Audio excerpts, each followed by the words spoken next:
Welcome student. Today we start a new chapter, some basic concept of chemistry. आपण last लेक्चरला याच्यापूर्वी एक chapter study केला आपण, त्याचं नाव आहे some basic principles of organic chemistry. ठीक आहे, तो चॅप्टर आपला कंप्लीट झालेला आहे आणि त्या चॅप्टरचे जे इम्पॉर्टंट क्वेश्चन्स आहेत ते तुम्हाला सेंड केलेले आहेत. ठीक आहे, तर आज जो आपण नवीन टॉपिक चालू करतोय तो आहे some basic concept of chemistry. Okay, ह्या टॉपिकमध्ये आपल्याला डिफरंट लॉज स्टडी करायचे आहेत आणि महत्त्वाच्या ज्या केमिस्ट्रीच्या कन्सेप्ट असतात आहेत त्या कन्सेप्टचा आपल्याला काय करायचं स्टडी करायचा आहे. So first start we introduce the chemistry. आता काय बघायचं केमिस्ट्री. केमिस्ट्री काय बरं, what is mean by chemistry? We know the chemistry is a branch of science. The chemistry is the branch of science and mostly in chemistry we study the matter. Chemistry मध्ये आपण mostly कशाचा study करतो? Matters आहे. and we also study the physical and chemical change of matter. आपण कशा study करतो केमिस्ट्रीमध्ये? जो matter आहे त्या मॅटरचा स्टडी करत असतो आणि मॅटर मध्ये होणारे जे फिजिकल आणि केमिकल चेंज असणार आहे त्या केमिकल चेंज आणि फिजिकल चेंजचा सुद्धा स्टडी आपण कशामध्ये करतो? केमिस्ट्रीमध्ये करत असतो. म्हणून केमिस्ट्री काय इज द इम्पॉर्टंट ब्रांच आहे. केमिस्ट्री सायन्सची काय एक इम्पॉर्टंट ब्रांच आहे आणि त्या ब्रांचमध्ये means the chemistry is a branch of science which deals with the study of matter and the physical and chemical change of matter. त्यामध्ये आपण काय मॅटरचा चेंज होणारा जो चेंज आहे त्या चेंजचा स्टडी आपण कुठे करतो? केमिस्ट्रीमध्ये करत असतो. आपल्याला माहिती आहे का chemistry are also classified in different branches. केमिस्ट्रीच्या डिफरंट ब्रांचेस आहेत. मग त्यामध्ये ज्या महत्वाच्या ज्या ब्रांचेस आहेत आपण त्याबद्दल बघूया. आपण तर chemistry are different branches.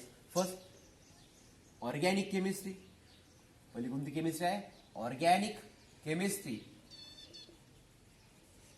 Second आहे inorganic chemistry. Third is analytical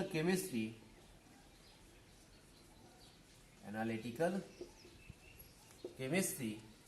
fourth is biochemistry and fifth is उद्याला म्हणूया फिजिकल केमिस्ट्री.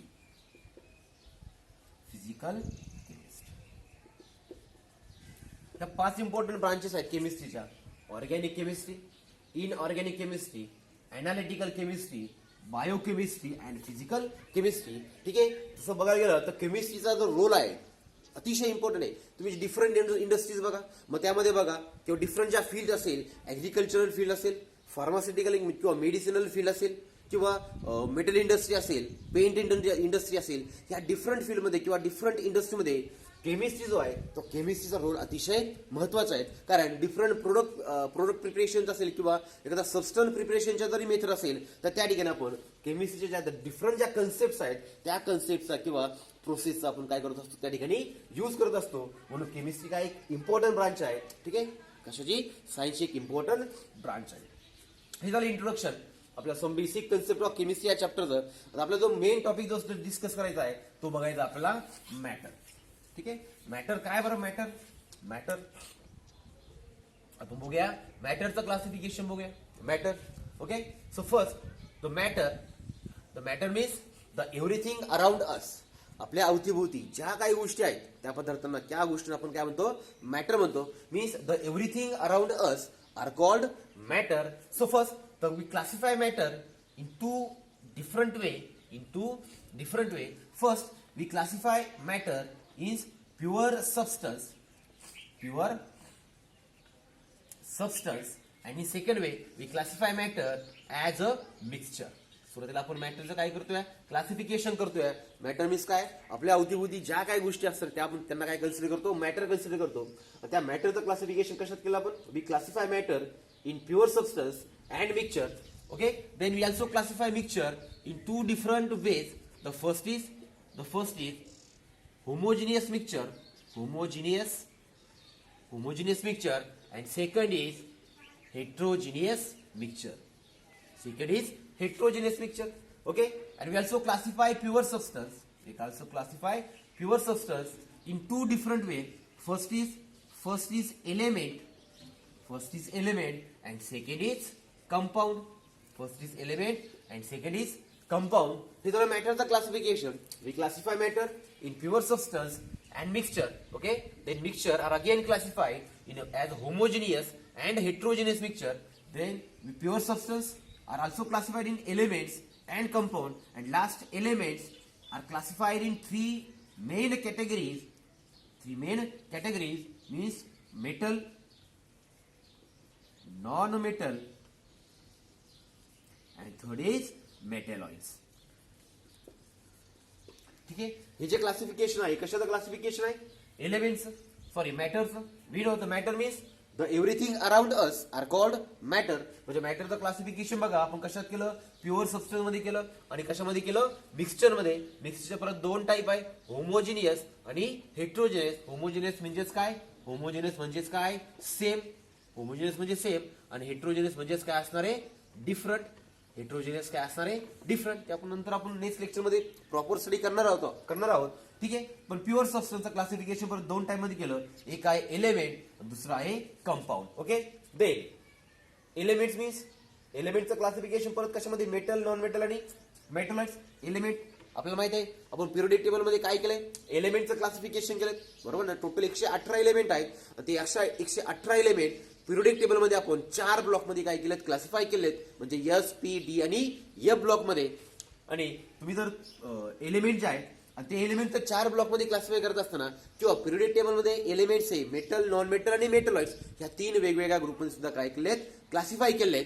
ठीक आहे, अशा पद्धतीने आपण मॅटर काय करतोय? आपला क्लासिफाय करतोय तो. कारण मॅटर अतिशय इम्पॉर्टंट आहे. कारण आपल्याला माहिती आहे का केमिस्ट्रीमध्ये आपण कशाचा स्टडी करतो?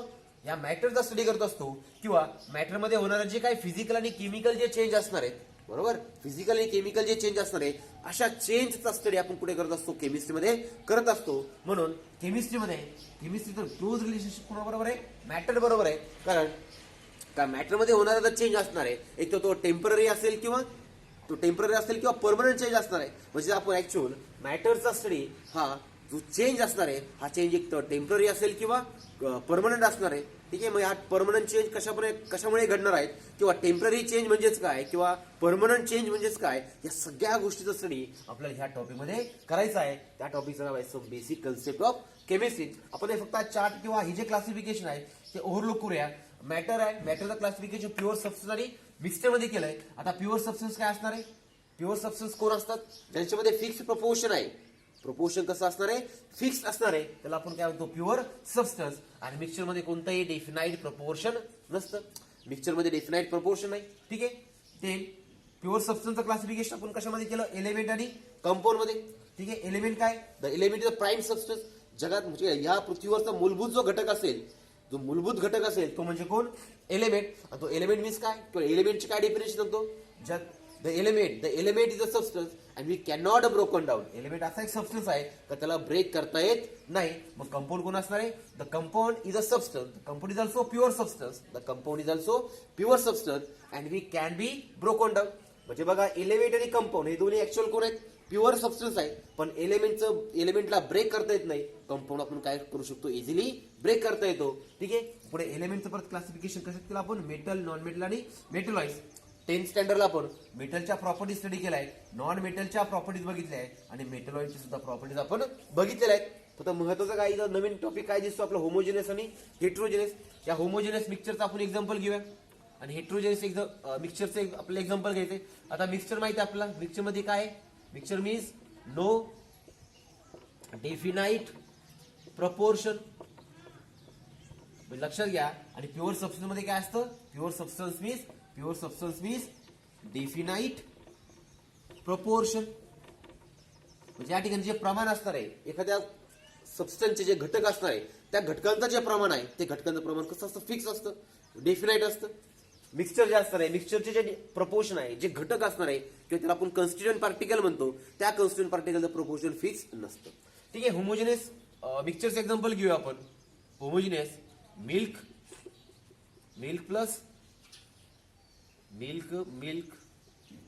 Plus water. आणि हेट्रोजेनियस एक्झाम्पल घेऊया. Heterogeneous oil plus water. आता हे जे एक्झाम्पल तुमच्या समोर दिले व्यवस्थित विचार केला. ऑइल प्लस वॉटर आणि मिल्क प्लस वॉटर, दूध आणि पाणी.